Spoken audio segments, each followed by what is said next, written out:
Bonjour à tous, bonjour à toutes, je suis Louise Lespard du podcast La Clé des Champs. Avec AgriWeb TV, la chaîne dédiée à l'agriculture en Nouvelle-Aquitaine, je pars dans les fermes prendre le café avec les agriculteurs. J'arrive avec ma table, 2 chaises et mon thermos de café et c'est parti pour une discussion sans filtre avec ces personnalités hors du commun. Aujourd'hui, j'ai le plaisir de me rendre au Salon de l'Agriculture de Bordeaux pour rencontrer Louis Veyssy. Louis élève 130 vaches laitières de race Primostein à Beaumont-du-Périgord. Il commercialise son lait par les circuits de distribution classiques en le vendant d'abord à une coopérative qui le vend elle-même aux grandes surfaces. Vous avez ici sur le podcast la version longue de notre discussion. N'oubliez pas que les cafés fermiers sont avant tout un format vidéo de 10 minutes que vous pouvez retrouver sur agriweb.tv. Je vous mets le lien dans le descriptif de l'épisode. J'ai rencontré Louis au Salon de l'Agriculture de Bordeaux car il y a amené 2 vaches pour les présenter au concours. Il nous explique pourquoi il s'inscrit dans cette démarche et ce qu'implique la participation à ces compétitions. Mais surtout, nous avons discuté des conditions de travail des éleveurs laitiers. Vous le savez, la question du revenu de cette profession est particulièrement brûlante et fait souvent la une de l'actualité. Louis est passionné par son métier, mais reste non moins lucide. J'ai trouvé son témoignage poignant et je suis très heureuse de vous le partager afin que vous puissiez entendre sa voix. La filière laitière est un fleuron de l'agriculture française, mais le nombre d'éleveurs ne cesse de diminuer. Cet épisode permet de comprendre pourquoi. Allez, je vous laisse en compagnie de Louis. C'est l'épisode 4 des Cafés fermiers d'AgriWeb TV.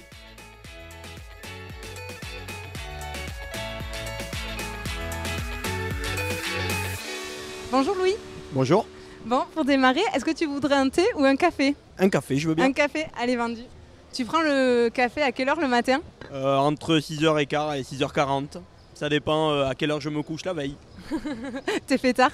Non, mais il y a un peu de travail et un peu les week-ends, bien sûr. Et t'es dans quel état d'esprit le matin quand tu prends ton premier café ? T'es plutôt de bonne humeur, optimiste ou plutôt un peu en galère ? On va dire que je suis pas trop du matin, mais j'aime ce que je fais, donc je me lève avec la bonne humeur. Et c'est quoi ta journée type ?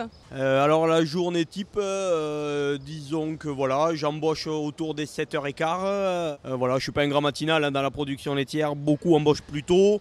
Mais moi je fais comme ça me convient, donc je commence vers 7h15 à rentrer les vaches, donc leur faire les paillasses, les logettes, la traite, voilà, l'alimentation, on finit autour de 9h30, les veaux, donc après on fait les soins qu'il y a à faire aux animaux, les inséminations, les clôtures s'il faut sortir les animaux à la pâture, et voilà, après on commence le travail des champs quand c'est la période, et voilà, on s'arrête autour des 13h, on reprend vers 14h.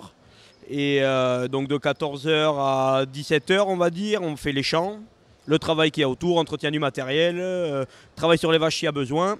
Et puis après, on repart sur l'astreinte des animaux, quoi. Donc rentrer les vaches, traire. La traite, elle dure combien de temps ? On va dire que l'astreinte de la traite, c'est à peu près 2h30, c'est-à-dire rentrer les vaches, traire et laver la salle de traite. Sinon, la traite toute seule, c'est à peu près 1h15, quoi. Ok, très bien. Et on va passer à la première rubrique, c'est raconte-nous tes animaux. Pour la démarrer, est-ce que tu pourrais nous dire où c'est qu'on est et ce qu'on fait là ? Oui, alors on est au Parc des Expos de Bordeaux. Donc c'est notre concours régional, interrégional. Donc on est là, on amène nos animaux qu'on pense être bons et pour les confronter aux collègues qui sont également les copains et voilà, on passe un bon moment. Et alors t'es venu avec quelle vache ? Alors moi je suis venu avec Petra. Donc Petra, c'est une vache en second veau que j'ai amenée au Salon de l'Agriculture à Paris là, au mois de février. Félicitations, parce que c'est pas tout le monde qui monte au salon. C'est la première fois pour nous et c'était un plaisir. Et voilà, donc j'ai décidé de la remettre ici à Bordeaux pour la ressortir de nouveau, c'est une vache habituée. Et après j'ai une autre vache en 8e veau, donc qui a 10 ans, quasiment 11 ans. Et donc elle, qui est aussi habituée des concours, qui a fait beaucoup de concours. Et voilà, pareil, un plaisir de la sortir.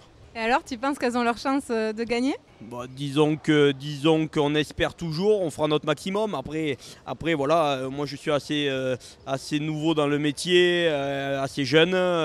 On va dire qu'il y a des pointures en face de nous et bon, on va faire ce qu'on peut. Et alors, c'est quoi les critères donc, déjà, est-ce que tu peux nous donner la race de tes vaches ? Et après, nous expliquer quels sont les critères pour gagner des concours ? Alors, la race de la vache, c'est Primostein. Donc les critères, c'est très compliqué, il y a plein de critères. Donc c'est des critères, là pour un concours c'est uniquement de conformation, c'est-à-dire qu'on regarde l'aspect général de l'animal, la taille des mamelles, la largeur, le ligament suspenseur, implantation des trayons, les pattes, la démarche. Il y a peut-être 20 critères qu'on regarde et après ça dépend aussi beaucoup du juge. La personne qui sera sur le ring réagira également au coup de cœur, c'est-à-dire qu'il y aura un animal qui répondra à tous les critères et qui en plus a le petit quelque chose en plus pour gagner, quoi. Voilà. L'idée, parce que là c'est très technique, tous les mots que tu nous as donnés, c'est quoi? C'est de d'élire la vache idéale de la race, vers quoi la race devrait tendre en fait? Disons que c'est ça. C'est ça, c'est l'élite de la race, quoi. On sélectionne tous pour avoir un type de vache. Et aujourd'hui, je suis à peu près sûr demain que la vache qui va gagner sera certainement l'élite de la race, celle qu'on voudrait tous avoir à la maison, quoi. Ouais. Mais du coup, est-ce que c'est que des critères physiques de beauté ou est-ce qu'il y a aussi un aspect performance Disons que les deux sont en lien, c'est-à-dire qu'une vache qui fait beaucoup de lait, c'est une vache qui a beaucoup de prestance, beaucoup de caractère laitier, et ça se voit sur le ring. Le juge, là en l'occurrence c'est une juge, le verra très vite, quoi. Après là on est surtout là pour la conformation, quoi. Il y a des vaches qui font moins de lait mais qui ont quand même des aptitudes, mais la vache qui gagne généralement c'est la vache qui fait du lait, quoi. Et pourquoi tu t'es lancé dans cette démarche? Parce que c'est pas tous les éleveurs qui le font et j'imagine ça prend du temps. Qu'est-ce qui te motive à faire ça, toi? C'est une passion, disons que j'ai un oncle qui était passionné de génétique et un jour, j'avais 14 ans, il m'a mené sur un petit concours départemental et puis ça m'a plu et puis moi voilà, j'ai une exploitation laitière déjà de mon père qui était producteur de lait, voilà, mais pas forcément passionné de génétique, et donc de fil en aiguille j'ai rencontré une personne qui m'a dit d'aller vers une autre personne, et donc on l'a vu tout à l'heure par exemple, monsieur Ducasse qui a été mon maître de stage et également la personne qui m'a fait ouvrir beaucoup de portes et m'a formé, quoi. Voilà, de fil en aiguille, passion, travail, et on s'éclate, alors on continue là-dedans, quoi. Est-ce que pour ton élevage aussi, ça peut être source de meilleure production, meilleure performance économique, ou c'est vraiment deux choses qui sont distinctes? Disons que pour venir ici, il faut quand même beaucoup de rigueur et il faut aussi se mettre des objectifs, et donc en fait quand on se met des objectifs à la maison ça se ressent, quoi. C'est-à-dire que comme je disais, il faut faire du lait, c'est une vache, voilà, elle est là pour faire du lait quand elle vient ici, donc il faut qu'elle fasse du lait aussi à la maison, donc pour faire du lait il faut qu'on travaille bien, autant pour elle que pour nous, et donc c'est un ensemble, quoi. Voilà, c'est vraiment un ensemble, mais c'est vrai que c'est quelque chose, tout le monde ne le fait pas, tout le monde n'a pas le temps, j'ai pas forcément le temps, mais c'est ma passion, voilà. Je passe mes week-ends à ça et voilà. Justement, quel travail supplémentaire ça te demande? Par exemple, là, pour venir au Salon de l'Agriculture de Bordeaux, comment tu prépares tes vaches? Alors, disons que mais là j'ai la chance, c'est 2 animaux qui sont déjà dressés, déjà préparés, vu qu'ils sont là à Paris. Mais par exemple, Petra, pour l'amener à Paris, pendant 2 mois, on l'a mis en box, toute seule. Donc elle avait 3 rations par jour, matin, midi, soir. Elle était lavée 1 fois par semaine. Voilà, c'est une vache, on y passait en moyenne peut-être 1 heure par jour, quoi, le temps de tout faire. Et donc ça, moi j'ai la chance, j'ai ma copine qui est passionnée de ça aussi. Et la vache vient de chez son père, je l'ai achetée il y a 3 ans. Et donc, t'as eu le flair. Voilà, c'est ça. Et il est pas jaloux? Non, il était heureux de nous la vendre. C'était une opportunité aussi de voir son élevage briller ailleurs que dans son élevage, quoi. Donc il était content. D'accord, très bien. Et après, c'est quoi les étapes? Parce que j'imagine qu'il faut la charger, faire la route, venir ici. Tu peux nous raconter Oui. Alors déjà, il faut donc la dresser. La dresser, c'est un boulot de patience et de patience, surtout, parce que c'est un animal assez têtu, une vache. Et donc il faut être malin et y arriver. C'est pour l'amener sur le ring, ça, que vous la dressez? Et ouais, l'amener sur le ring. Vous verrez demain pendant le concours, mais il faut une démarche particulière, très lente. Il faut que la vache nous fasse confiance, qu'elle soit attentive mais pas peureuse. Voilà, on le voit, aujourd'hui il y a du monde qui les touche, il faut qu'elle soit habituée à tout ça, quoi. Donc tout ça, ça passe par le dressage. Ensuite on les tond, on les lave, voilà, je les trais, on les monte dans le camion. Et donc moi je suis à 2 heures d'ici, à peu près 1h45. Et donc voilà, je suis venu avec mon petit camion de la ferme, voilà, une aventure.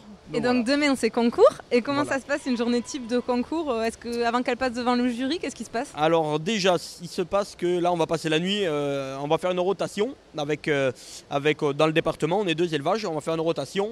Moi je risque par exemple de rester jusqu'à 5h du matin ce soir. Et puis à 5h du matin, l'autre élevage va venir me remplacer pour surveiller les vaches. Moi je vais aller dormir jusqu'à 9h. Ce sera laver, ce sera tondre, clipper. Voilà, clipper, c'est-à-dire c'est coller la ligne de dos. C'est compliqué, il faut le voir pour le croire. Hein. On leur colle les poils de la ligne de dos pour donner beaucoup de linéarité et de longueur à l'animal. Et donc voilà, on fait tout ça le matin et puis on leur donne à manger. Voilà, il faut qu'elles mangent le plus possible. Très bien. Et après, vous l'amenez sur le ring. Là, c'est un moment de stress ou On va dire que c'est les 2 heures, les 3 heures avant le ring, c'est le plus intense. C'est un super stress, hein. On est là pour ça, on aime ça. Hein. Et après, voir c'est une fierté après de voir son animal défiler. Moi, c'est pas moi qui le tiens, l'animal sur le ring. Normalement, c'est ma copine, mais malheureusement, elle n'est pas là. Donc là, je fais confiance à un bon ami à moi qui va la présenter et le faire. Et puis là, on est content de voir le travail fait, quoi. Ouais, c'est l'occasion de se comparer aux collègues et de voir voilà, comment ça se passe à côté. En toute humilité, de pouvoir comparer le travail fait, quoi. Super. Mais je vais passer à la deuxième rubrique. Raconte-nous ta ferme. Est-ce que tu pourrais nous décrire ton exploitation? Combien tu as de vaches? Ce que vous y faites? Oui. Alors moi j'ai une exploitation familiale donc à Beaumont-du-Périgord en Dordogne. Je trais à entre 100 et 110 vaches, donc ça fait à peu près 120 ou 130 vélages par an. On a 200 hectares, une dizaine d'hectares de noyers. On fait aussi de la noix du AOC Périgord. Et donc voilà, polyculture, élevage, on essaye d'être le plus autonome possible. Tout est dédié à la production laitière, aucune culture de vente. Voilà. Du coup, vous produisez l'alimentation des vaches sur vos terres? Oui, voilà, c'est ça. On essaye d'être le plus autonome possible, acheter le moins possible d'aliments de l'extérieur et ne dépendre de moins de personnes possible, quoi. Vous êtes combien à travailler sur la ferme? Alors moi, je suis en GAEC avec mon père, donc je suis associé à mon père. J'ai en plus une salariée et un apprenti. Ok, donc 3 et demi quoi, 3 à 4. Voilà, on va dire que mon père arrive à la retraite, donc il lève un peu le pied. Voilà, on travaille, oui. On est nombreux. Ça a été quoi le déclic pour toi de te lancer? T'as jamais hésité? Ça a été naturel? J'ai jamais, peut-être à 4 ans je voulais être pompier, mais j'ai jamais hésité. Non, ça a toujours été une vocation et je suis un passionné du métier, de l'animal, tout ce qui entoure. Voilà, c'est un métier hyper intéressant qui impacte une famille entière. On habite tous ensemble, on vit pour notre ferme, quoi, et c'est hyper intéressant. Qu'est-ce qui t'intéresse le plus? Plein de choses, le côté investissement, le côté élevage, hein, donc l'animal, c'est hyper intéressant de faire naître un veau, c'est une sensation extraordinaire, faire naître le veau, le voir grandir, se rendre compte qu'on commence à le traire alors qu'on se souvient encore quand il est né, ça fait partie de la beauté du travail, quoi. Puis travail des terres, tout, c'est un boulot où tout m'intéresse, ouais. C'est hyper varié. Voilà, c'est ça. On sait qu'on a l'astreinte des vaches du coup qui dure à peu près 7 heures par jour à peu près et après voilà, on est notre propre patron. Ça c'est quand même quelque chose de super intéressant, quoi. Très bien, et bien je vais passer à la rubrique suivante, c'est la rubrique de la question qui pique. On le sait, on l'entend souvent à la télé, éleveur laitier c'est un métier difficile, il y a une forte baisse du nombre d'éleveurs laitiers, je crois. Il en reste plus que 35 000 aujourd'hui en France sur les derniers chiffres que j'ai trouvés. Comment tu vois ton avenir toi en tant qu'éleveur? C'est assez compliqué à répondre à cette question parce que moi je vais vous donner un chiffre par exemple pour mon département, la Dordogne. Je me suis installé il y a 5 ans. On était 350 producteurs, on est rendu à 250. Donc 100 producteurs de lait qui ont fini leur production en Dordogne, quoi. Et c'est assez alarmant, quoi, parce que ça prouve qu'on est une situation difficile et voilà, il y a très peu de jeunes, on est à peu près 2 jeunes par an qui s'installent dans le département, c'est catastrophique. On sait qu'en 2026, il y a 47% des producteurs de lait qui ont plus de 58 ans, je crois. Où on va, je sais pas, mais ouais, c'est difficile de voir l'avenir. Justement, j'aimerais qu'on parle des difficultés un peu du métier les unes après les autres. Je voyais, il y a un sondage du CNIEL qui est paru en 2020 qui est intéressant. C'était 23% des éleveurs laitiers déclarés vouloir réfléchir à arrêter leur activité. Et il y avait 4 raisons. 50% disaient qu'ils allaient partir à la retraite. Donc ça, c'est ce que tu nous disais. 20% disaient que c'était pour des questions de revenus. 11% parlaient de la charge de travail. Et ensuite, 7% du manque de reconnaissance. Pour démarrer sur le premier, la retraite, tu l'as dit, il y a un vrai problème de de transmission, de reprise des fermes, et particulièrement en élevage laitier, non? Parce que c'est très coûteux de reprendre une ferme avec le bétail, les hangars, etc. Aujourd'hui, racheter un troupeau, racheter une exploitation, pour quelqu'un qui est hors cadre familial, c'est vraiment très compliqué. De plus, se retrouver tout seul. Quand on fait ces investissements, on ne peut pas forcément se payer de main-d'œuvre. C'est vraiment quelque chose qui est très difficile. C'est vrai qu'en plus, c'est une production qui demande beaucoup de matériel, donc beaucoup d'investissement, toujours être à la pointe. On nous fait toujours investir. Donc, en fait, les transmissions sont de plus en plus compliquées. Et même, je vois, nous, de père-fils, c'est quand même très coûteux et c'est quand même pas facile, quoi. Ouais. Et ces investissements, c'est ce qui implique que vous ayez besoin d'avoir des troupeaux d'une taille conséquente pour pouvoir les optimiser finalement. C'est ça, alors il y a ça, il y a ce côté investissement, donc il faut optimiser par le nombre de vaches. Et puis il y a un autre côté aussi, on va dire, c'est plus sur le côté personnel, côté astreinte, c'est-à-dire que par exemple je pourrais vivre tout seul avec 40 vaches, mais tout seul ça veut dire que 365 jours de l'année c'est moi qui fais les 40 vaches, quoi. Je peux embaucher personne. Et donc voilà, alors on essaye de passer à 90, 100 vaches pour être 2-3 à travailler et pour pouvoir faire des rotations, pouvoir prendre un week-end de temps en temps. Et voilà, et je pense que c'est une des solutions qui fera qu'il restera un peu de lait chez nous, quoi. Oui. C'est que finalement, il y a plusieurs éleveurs peut-être qui s'associent et qui s'installent Voilà. sur la même ferme. Voilà. C'est ça. Faut qu'il y ait un jeune qui arrive.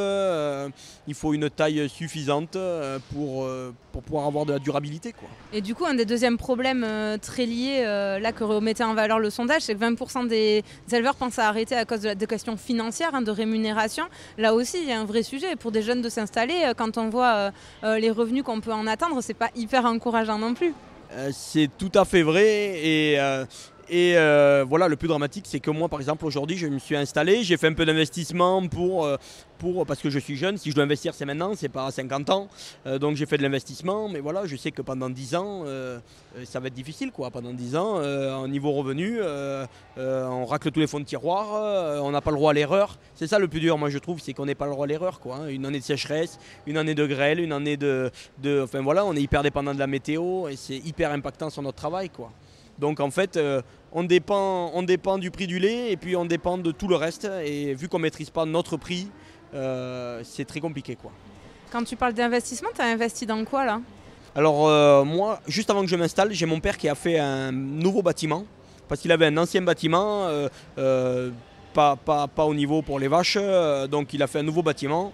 Et ça, c'est quelque chose qui coûte très cher, un bâtiment. Ça rapporte pas d'argent. Voilà, c'est pas comme si on achète une maison pour la louer, quoi.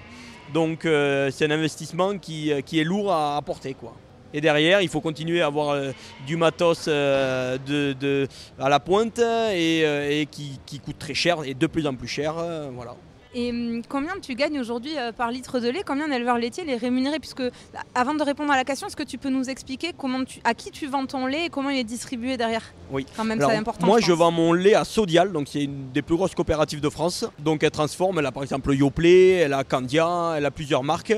Et donc ils m'achètent à un certain prix, c'est-à-dire qu'aujourd'hui on est à peu près à 390 € et on a 20 € qui sont retenus sur notre paye de lait. 390 €, c'est pour 1000 litres. Pour 1000 litres, oui. Ah oui. oui, donc excusez-moi. Ça fait 39 € le litre.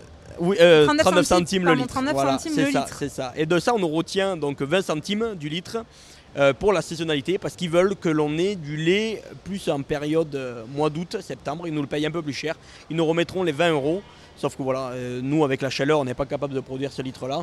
Donc ça, c'est par exemple une fumisterie terrible, quoi. Voilà. Imposée par nos laiteries. Ok. Tu veux dire qu'en fait, ils vous rémunèrent plus cher le lait l'été et moins cher l'hiver pour vous encourager à produire davantage en été. C'est-à-dire qu'ils ont moins de lait en août, septembre, octobre. En juillet, août, septembre par exemple, ce qui est logique. Voilà. Nous, nos vaches, quand on a 35 degrés, elles perdent 5-6 litres de lait. Nous, ça peut faire 10-20 000 litres de lait en moins à la fin du mois. Et donc ça impacte les laiteries. Et donc voilà, ils nous imposent ça. Sauf que nous on n'a pas le choix, quoi. La chaleur, on ne la maîtrise pas. On est obligé d'investir. J'ai acheté des ventilateurs pour le bien-être de mes animaux. Voilà. Toujours investir plus. Voilà. 39 centimes le litre, aujourd'hui vous arrivez à vous dégager un salaire et c'est suffisant pour vivre ? Disons qu'une année normale ce serait suffisant. Mais une année comme on la connaît en ce moment, hein, c'est-à-dire qu'avec une inflation terrible, le coût des matières premières est exorbitant, le coût de la main-d'œuvre, c'est encore plus compliqué qu'avant, quoi. Quand tu dis en ce moment, c'est suite à la pandémie et à la guerre en Ukraine? C'est plutôt depuis la guerre en Ukraine. Hein. Nous, on achète du tourteau de soja. Le tourteau de soja a plus que doublé. Le gasoil, on le sait tous, a fait x3. Voilà, moi, ça va être à peu près 50-60 000 euros à la fin de l'année en plus. Et le prix du lait, ça va être 40 000 euros en plus, quoi. Donc, en fait, il va manquer 20 000 euros. Et on n'était déjà pas dans une situation saine. Et donc là, on accentue le truc, quoi. Oui, parce que la crise en Ukraine, parallèlement, implique une augmentation du prix du lait quand même, mais pas suffisante pour compenser l'augmentation des coûts. Là, on est dans un prix du lait qui serait à peu près normal, dans une situation normale. Voilà. Et aujourd'hui, avec une augmentation, c'est impossible, quoi. Parce que la France est très exportatrice de lait, je crois, et donc là, avec la guerre en Ukraine, etc., la demande augmente. C'est pour ça que votre prix de vente aujourd'hui s'améliore. Disons que c'est pas forcément dans ce sens-là. C'est-à-dire qu'on est exportateur. Nous, par exemple, Sodial, on exporte 40% de notre production, mais il y a d'autres laiteries qui n'exportent pas. Mais ce qui se passe, en fait, c'est qu'il y a de moins en moins de producteurs de lait. Les laiteries commencent à le comprendre. Eux, ils gagnent beaucoup d'argent sur nous, donc il faut qu'ils maintiennent quand même le lait. Donc ils se disent, on va en donner un petit peu plus. Peut-être qu'il faut un peu mieux les payer. Pour maintenir, voilà, c'est ça. Ça serait une bonne idée. Voilà, c'est ça. Et derrière, voilà, avec le soja qui augmente, le gasoil, c'est en plus. Et si ces coûts incompressibles, ils augmentent, pourquoi c'est si difficile pour vous d'imposer un prix au litre du lait qui soit décent pour compenser une augmentation? Parce que toute entreprise normale, aujourd'hui, il y a une hausse des coûts, ils prennent leurs coûts, ils mettent une marge et ça fait leur prix de vente, c'est fin d'une histoire. Pourquoi vous, les agriculteurs, ça se passe différemment? Que tu viens de le dire exactement, une entreprise normale, nous, on est les laissés pour... voilà, on est les oubliés. Hein. Nous, on va d'abord prendre les GMS, ensuite les transformateurs vont prendre leur marge, et puis ce qui reste, on va vous le donner. Voilà, c'est dramatique aujourd'hui. Pourquoi toutes les entreprises ne peuvent pas produire en dessous de leur coût de production et nous, producteurs de lait, on ne maîtrise rien. Et en plus, on est sur les facteurs, voilà, comme je disais tout à l'heure, météo, c'est hyper important. On devrait avoir un prix du lait pour qu'on puisse avoir des réserves pour anticiper tous ces problèmes, quoi. Oui, ce que tu nous dis, c'est que du coup, le raisonnement, il se fait à l'inverse. C'est-à-dire que les distributeurs, les grandes surfaces, elles se disent, moi, je dois vendre à tel prix aux consommateurs parce que si c'est moins cher chez mon voisin, ils vont aller chez le voisin. Et ensuite, ils négocient avec les transformateurs. Donc, par exemple, Sodial, là, qui transforme sous les marques que tu nous as citées. Oui. Et donc, il leur impose tel prix. Et après, du coup, le transformateur, il dit à l'agri, bon, il reste plus que ça. C'est ça que voilà, c'est ça. La GMS dit, de toute façon, quand ils vont voir Sodial, Lactalis, Danone, enfin, c'est eux qui vont les voir. Et oui, toi, t'es plus cher, donc je vais prendre à l'autre. Ah oui, mais moi, non, je vais faire moins cher. Et voilà, on s'en sortira jamais tant que l'État ne mettra pas son nez là-dedans pour obliger les transformateurs et les GMS à nous payer dignement. Voilà. Moi, aujourd'hui, j'ai un discours beaucoup moins révolutionnaire qu'il y a 4-5 ans, par exemple, parce que je suis sûr d'une chose. C'est que je suis sûr d'une chose, c'est que les gens vont avoir faim. Et en fait, personne ne se rend compte, mais nous, on le voit. Aujourd'hui, on n'a plus de stock de beurre poudre. Les gens vont venir dans nos fermes manger, c'est sûr. On commence à le comprendre. On commence à parler de sécurité alimentaire. Vous vous rendez compte, un pays comme la France, qui est très développé, on est en avance. On parle de sécurité alimentaire, quoi. Ça veut dire que les autres pays qui sont autour de nous, ils ne vont pas produire à notre place. Et eux auront faim aussi, quoi.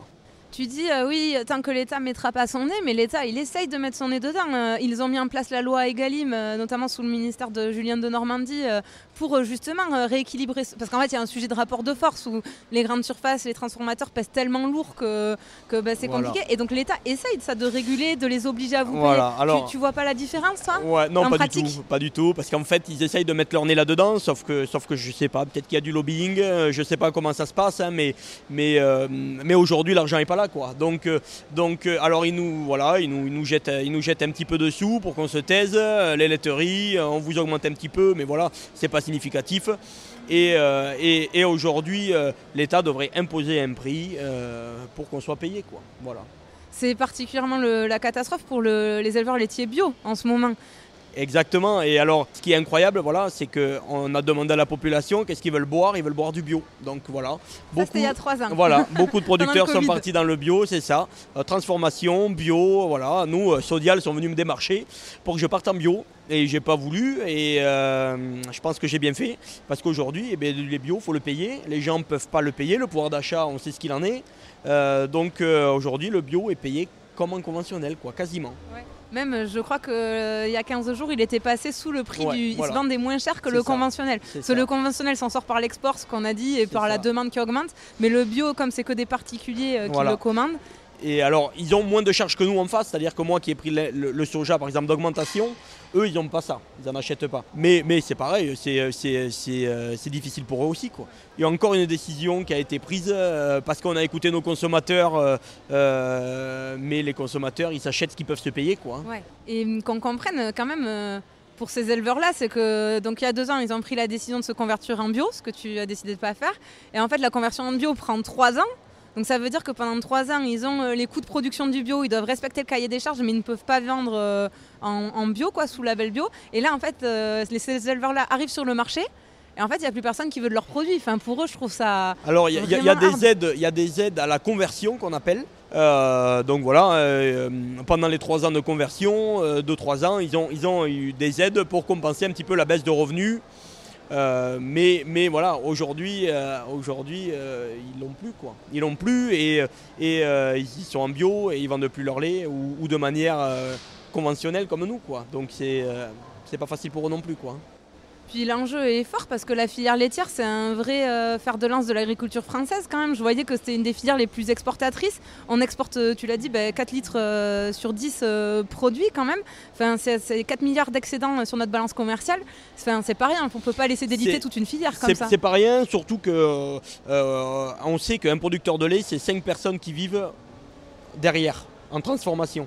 Moi, je le vois en étant jeune installé, tous les gens qui sont venus, les commerciaux, les techniciens qui sont venus nous voir, nous rencontrer, qui gravitent autour de nous, on se rend compte qu'on fait vraiment marcher un écosystème qui est énorme et en fait c'est malheureux que nous on ne puisse pas marcher et qu'on ne puisse pas faire ce qu'on veut, quoi. Et c'est toute une filière derrière qui est en danger parce que tu le dis, s'il n'y a plus d'éleveurs, ces 5 personnes-là qui travaillent autour de l'éleveur, elles ont parce plus de qu'aujourd'hui boulot. le combat n'est même plus de gagner de l'argent, de payer les charges, parce qu'aujourd'hui c'est pas le cas, il faudrait qu'on puisse payer nos charges, mais le combat est de gagner de l'argent.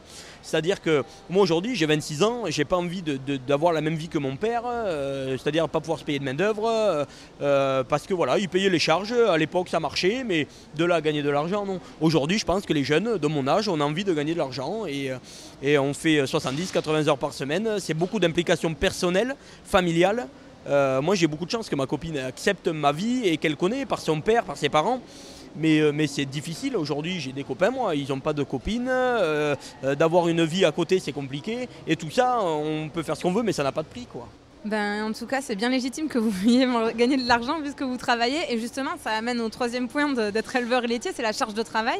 Tu l'as dit, ça peut être compliqué d'avoir une vie avec la traite matin, soir. Toi, est-ce que tu arrives à te prendre des week-ends ? Comment tu fais pour avoir une vie à côté et sortir alors, un peu ? J'ai envie de dire que c'est le pire et c'est ce qui fait qu'il n'y a plus de renouvellement derrière les générations en production laitière. C'est que c'est une astreinte, c'est toute l'année, c'est une charge personnelle et émotionnelle très forte. Moi, j'ai pris la décision de prendre un apprenti cette année, je l'ai depuis 2 mois, uniquement pour pouvoir prendre des week-ends et pour pouvoir m'absenter, quoi. C'est incroyable, c'est un boulot avec beaucoup de charges de main-d'œuvre et voilà, on n'a pas le temps de tout faire et il nous faut, pour allier vie privée, boulot, c'est très compliqué, quoi. Et tu arrives à partir en vacances ? Disons que je suis assez casanier, oui je m'accorde on va dire 1 semaine et demie par an de vacances et puis après avec ma compagne on part toujours on va dire faire les concours, on passe 3 jours à Paris, 3 jours à Bordeaux et voilà. Ouais. C'est pas des vacances, voilà. On sort pas de nos vaches. Mais là t'es réveillé jusqu'à 5h du matin pour surveiller les vaches. Non, on dort pas beaucoup mais on s'amuse, quoi. Ouais. Oui, bien sûr. Ça reste des bons moments. C'est ça. Et du coup, toujours ce sondage du CNIEL, à la fin, il y en avait 7% qui disaient arrêter par manque de reconnaissance pour le métier. Toi, tu le ressens ça? Je voyais que vous lancez sur Instagram là, récemment avec ta copine. Tu ressens le besoin de communiquer, d'expliquer ce que tu fais pour voilà, améliorer l'image des éleveurs? Oui, je vais vous dire tout simplement, il y a 3 semaines, mon apprenti allait étendre du fumier dans une terre au milieu du village où on va semer du maïs. Donc du fumier, c'est de l'engrais pas cher, quoi, et c'est de l'engrais naturel. Voilà, on allait l'épandre, 2 heures après on l'a recouvert. Les voisins sont venus se plaindre que le fumier sentait mauvais, quoi. Ben, ils sont venus habiter à la campagne, nous on était là, on étend notre fumier, et c'est malheureux, mais c'est 1 jour par an. C'est vrai que ça sent pas bon. Mais ça fait partie de la campagne, alors c'est vrai quand on a ça, ensuite on fait tout un pataquès sur le glyphosate, les gens ne savent absolument pas ce que c'est, mais ils se fixent là-dessus, sur les produits phyto, on nous tape sur les doigts, mais voilà, aujourd'hui, par exemple en concours, on nous parle beaucoup de bien-être animal, mais voilà, ils ne savent pas nous tout ce qu'on fait pour le bien-être animal, quoi. On vit pour nos vaches, on y passe un temps énorme sur nos vaches, et c'est vrai quand on est fatigué, que des gens derrière arrivent à nous tanner sur le bien-être animal, c'est hyper vexant et pour nous c'est très touchant, quoi. Comment on peut leur expliquer ça? Comment on peut mieux faire entendre votre quotidien et le fait que finalement l'agriculture c'est une affaire de compromis, que c'est pas tout noir, pas tout blanc, que c'est du travail? Je pense que voilà, les médias montrent ce qu'ils veulent, c'est celui qui crie le plus fort. Aujourd'hui on connaît des associations comme L214 ou comme Abolition Élevage, tout ça, voilà. Ils sont là pour arrêter l'élevage. La personne qui n'y connaît rien n'entend que ça parce qu'il crie plus fort que nous. Moi je pense qu'il faut attendre un peu. Comme je le disais tout à l'heure, un jour il faudra faire à manger, quoi. Enfin voilà, les gens auront faim, donc ils auront faim. Ils se rendront compte que finalement notre fumier il sent pas bon, mais c'est nécessaire. Que notre élevage on essaye de faire le mieux possible, mais c'est nécessaire. Et si derrière il faut acheter de l'espagnol, de nos pays qui n'ont pas les mêmes normes que nous, je trouverais ça vraiment dommage, quoi. Oui, et puis il faut qu'on ait conscience que je crois que les agriculteurs, maintenant, vous représentez 3% de la population active.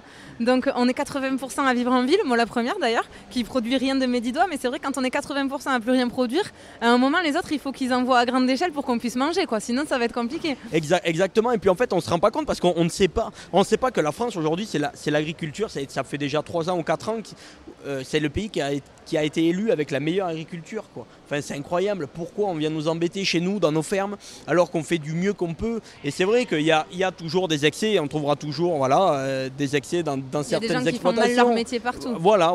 Et alors nous, c'est incroyable, quoi. Et alors pourquoi on vient faire ça? Je sais pas. Je sais pas, je pense qu'on a une mauvaise image, je sais pas d'où. Je pense que les jeunes, nous, on est prêts à donner une autre image. On est tous sur les réseaux, on essaye de donner une bonne image, quoi. Peut-être que aussi vos prédécesseurs n'ont justement pas communiqué. En fait, il y a eu une urbanisation qui a été croissante, et au final, les agriculteurs restants ont pris l'adage un peu pour vivre heureux, vivons cachés, et que ça a créé vraiment un gouffre d'incompréhension entre ces deux mondes-là, non? Voilà, il y a eu ça, et puis je pense qu'il y a eu un phénomène aussi que nos parents avaient toujours quelqu'un dans la famille qui était agriculteur. Voilà, enfin je pense qu'on a tous un cousin, un oncle éloigné, voilà, il faudrait demander à nos parents, nos grands-parents, voilà, on a tous quelqu'un. Et en fait aujourd'hui, tu viens de le dire, 3% de la population, je pense que ça diminue et en fait on commence à être complètement déconnecté du milieu agricole et donc voilà, on ne sait plus tout ça, quoi.